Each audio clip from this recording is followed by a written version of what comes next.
we're not going to be in a recession, in my view. The employment rate is still one of the lowest we've had in history. It's in the 3.6 area. My hope is we go from this rapid growth to steady growth. And so we'll see some coming down. But I don't think we're going to, God willing, I don't think we're going to see a recession. That was President Biden yesterday dismissing recession concerns, doubling down as his administration insists that 2/4 of economic contraction is not a recession. And that's what the White House is saying now, getting ahead of the GDP number out on Thursday. Joining me right now is Indiana Senator Mike Braun. He is a member of the Budget, Appropriations, and Agriculture Committees. Senator, it's good to have you this morning. Thanks very much. So what is this, a spin game that the White House is playing ahead of the GDP? Is this all spin? I think they're taking their marching orders from who knows in the White House, maybe the Chief of Staff Klain, who's from Indiana. You know, Maria, when you start getting that desperate that you'll change a definition that's been classic, that's been around forever, maybe they're taking the cue from how they handled the health care crisis. Remember how they were all over the place, then tried to describe it in a different way, always saying pay attention to the science.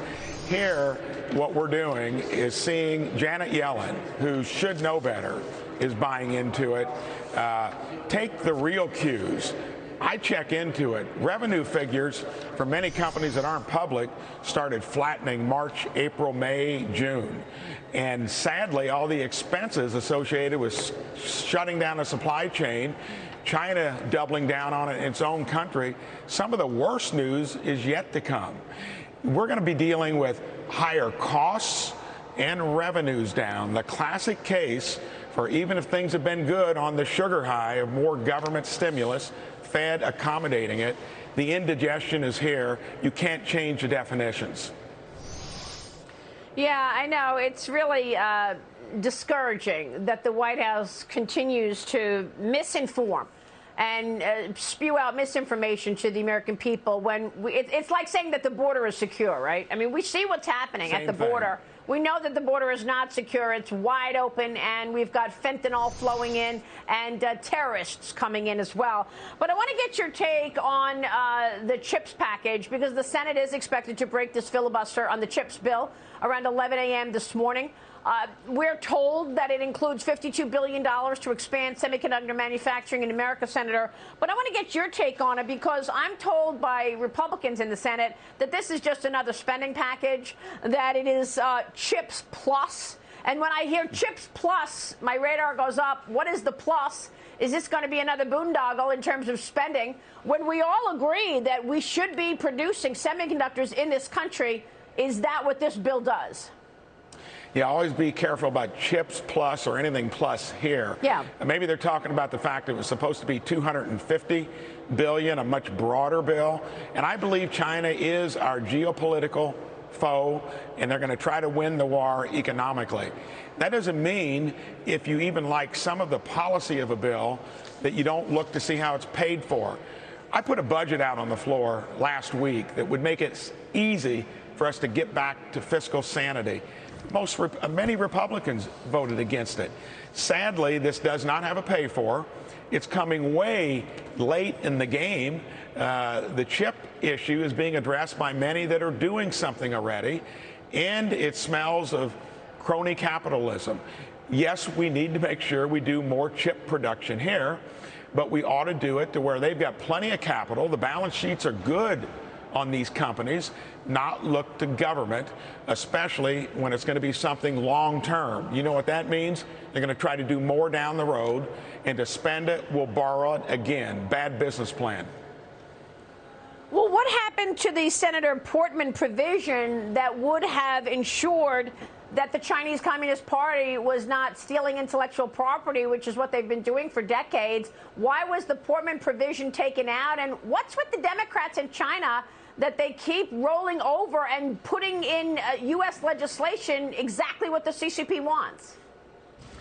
You know, that is hard to understand, because I'd say years ago, maybe other than the fact that that was the thesis, the basis of the Trump approach with China, you're going to have to use a stick now and then.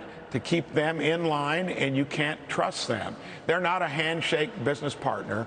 Why Democrats and some Republicans can't get that into their heads, you'll find out the hard way, because we know how they roll, and it's not one where you can trust them without verifying it or having teeth into some agreement, whatever you do with them. Yeah, let me bring Liz Peek in. Liz, I just want to point out that this is a Schumer bill, this CHIPS bill. He's dictated the package from the beginning. And we don't know if this is going to turn into another reckless spending package. Your thoughts, Liz? Well, Senator and Maria, I think the good news is it is a slimmer bill than it was. I guess my question, Senator, is this is the most profitable industry on the face of the globe right now, the semiconductor business. The only insecurity about sourcing is that so much of it comes from Taiwan. I mean, the question to me is all these companies are desperate to diversify their own sources. They want to be in the United States. Isn't there a way to encourage them to produce here without handing out billions and hundreds of billions of dollars? This just seems ridiculous to me. How about actually, instead of trying to bring the federal government in as your business partner, let the capital markets work? You are right.